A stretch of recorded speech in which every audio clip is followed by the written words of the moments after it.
जेव्हा ते जिंकतात तेव्हा त्यांचे आरोप नसतात, जेव्हा हरतात तेव्हाच आरोप असतात। ईव्हीएमवर मशीनवर देखील आरोप करतात ते। पण ईव्हीएम मशीन जे आहे ते मतदान कुणाच्या काळात सुरू झालं तेव्हा मला वाटतं मनमोहन सिंग होते UPAचे प्रधानमंत्री, आणि त्यावेळेस त्यांच्या काळामध्ये हे ईव्हीएमवरचं मतदान सुरू झालं। मग ते मतदान जे आहे त्यांनी सुरू केलेलं प्रक्रिया चुकीची आहे असं त्यांना म्हणायचं आहे का? आणि त्यामुळे या सगळ्या ज्या काही बाबी आहेत, दुसरी गोष्ट ते म्हणाले की हे सर्व जे आहे हायजॅक करण्याचं काम 10-15 वर्षापासून सुरू आहे। आता 15 वर्षापूर्वी कोण होतं सत्तेमध्ये? केंद्राच्या UPA सरकार होतं, काँग्रेस होतं, म्हणजे त्यांना त्यांच्याच सरकारवर आरोप करायचा आहे का? हेही या ठिकाणी स्पष्ट केलं पाहिजे। त्यामुळे फक्त आरोप करून चालणार नाही, त्याला पुरावे दिले पाहिजे। आणि कर्नाटकमध्ये ते जिंकले, तेलंगणामध्ये ते जिंकले तेव्हा त्यांनी आरोप केले नाहीत। लोकसभेमध्ये त्यांना महाराष्ट्रामध्ये चांगल्या जागा मिळाल्या, त्यात आम्ही आरोप केले नाहीत ईव्हीएम मशीनवर किंवा मतदार यादीवर। मग तेव्हा ते जेव्हा लोकसभेच्या जागा त्यांना जास्त मिळाल्या त्यावेळेस ते शांत राहिले।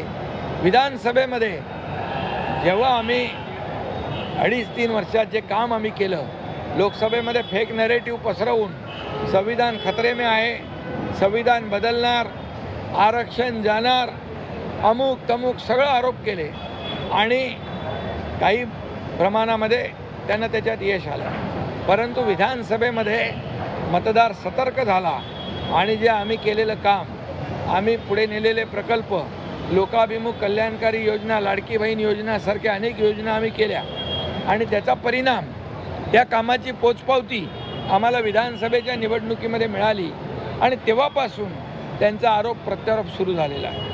जेव्हा त्यांना विजय मिळतो तेव्हा ते आरोप करत नाहीत, जेव्हा त्यांना पराभव होतो त्यावेळेस मात्र ते ईव्हीएमवर, मतदार यादीवर, निवडणूक आयोगावर, अगदी कोर्टावर देखील आरोप करतात। विटंबना करणारा आरोपी सापडलेला आहे आणि तो ठाकरेंच्या मातोश्रीवर असणाऱ्या जे काही कार्यकर्ते त्याच्यातच एक नातेवाईक आहे, त्याने असा आरोप केलेला आहे यांच्या जमिनीमध्ये ते हस्तक्षेप करत होते ठाकरे, म्हणून त्यांनी कृती केल्याचं त्यांनी सांगितलं। त्यांनी स्पष्टीकरण दिलंय ना, म्हणजे एखाद्या माणसाला, परंतु झालेला प्रकार जो आहे अतिशय दुर्दैवी आहे, निंदनीय आहे। कारण अशा प्रकारे माँसाहेबांच्या पुतळ्यावर रंग टाकणे हे दुर्दैवी प्रकार आहे। त्याला कुणी पाठीशी घालता कामा नये, त्याच्यावर कठोर कारवाई तर होईलच, परंतु यामध्ये राजकारण करण्याची जी काही तयारी काही लोकांची होती ती त्याच्या त्याचं नाव आहे पावसकर, त्याच्या स्पष्टीकरणामुळे हाणून पाडलेली आहे। तो तिकडे होता ना, मातोश्रीवरच होता। हां, ठाकरे हा जे ब्रँड आहे, इतर सर्व ब्रँड ज्या बातम्या आहे त्यामध्ये फक्त बीच आहे महाराष्ट्रासाठी असं वक्तव्य संजय राऊत यांनी शब्ददादांवर कोणी संजय राऊत यांनी तुम्ही दिले ना उत्तर? दिले सगळे उत्तर दिले। मुंबईच्या इमारती बाबतीत विचारणा केलेली आहे, त्याच्या बाबतीत सांगितलेलं काय नाही यामध्ये आमचा जो